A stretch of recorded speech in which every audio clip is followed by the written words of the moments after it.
अगर मैं आपसे कहूँ कि डिप्रेशन से जुड़े कुछ बहुत ही बड़े मिथ्स हैं और डिप्रेशन का इलाज एक्चुअली बहुत ही सिंपल है, तो शायद आपको सुन के हैरानी हो सकती है। डिप्रेशन एक ऐसी स्टेट होती है जिसमें एक इंसान खुद को बिल्कुल अकेला महसूस करता है और उसे ये लगता है कि दुनिया में अब कोई नहीं है जो उसकी मदद कर सकता है। और अगर हम इसके रीज़न में जाएंगे तो अर्ली 90s से लेकर के उसके आगे की जनरेशन्स में एक सर्टेन तरह का माइंडसेट डेवलप किया गया, जैसे कि भगवान एग्जिस्ट ही नहीं करते, मतलब कोई ऊपरी बड़ी ताकत नहीं है जो इस दुनिया को चला रही है। और जब कोई ये मान लेता है, वहाँ से स्टार्ट होता है बहुत बड़ा प्रेशर और यहीं से निकल करके आता है इसका सॉल्यूशन। जब कोई डिप्रेस्ड इंसान ये मान ले कि मैं इस दुनिया में अकेला नहीं हूँ, तो उसका कहीं ना कहीं एक फेथ डेवलप हो जाता है किसी और के ऊपर कि यार मेरी परेशानियाँ अब से तुम्हारी हैं और तुम्ही को डील करना है ना।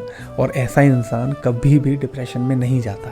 आप कह रहे थे आप डिप्रेशन में थे, तो आपने थेरेपी लिया कुछ? नहीं, मैंने अपने आप को खुद से सही किया। Depression is a cute word भाई, वेरी क्यूट वर्ड। और ये कोई हार्ड चीज नहीं है, ये आना ही जरूरी है जमाने में, क्योंकि हमने डिसाइड किया है वो डिप्रेशन हमने बनाया है।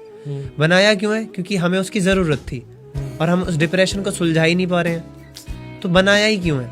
तो हमने जो डिप्रेशन बनाया और जो प्रॉब्लम बनाई है सुलझेगी हमसे, बट हमें थोड़ा सब्र रखना है। हम जैसे डिप्रेशन में पहुंचते हैं वैसे टूटने लगते हैं, अरे प्रॉब्लम अरे, बट टूटना ही तो नहीं है, हम इधर सुलझाने आए हैं सब कुछ। अगर किसी के पास डिप्रेशन है तो उस खुश नसीब है वो, उसको परेशान नहीं होना चाहिए, उसको मजा लेना चाहिए। मैंने कहा वाह यार इतनी बड़ी प्रॉब्लम आई, चलो सुलझाते हैं। डिप्रेशन मतलब एक अलग एहसास है, मतलब यार मतलब उससे निकलने के बाद जो खुशी मिलेगी वो सोचना चाहिए जमाने को।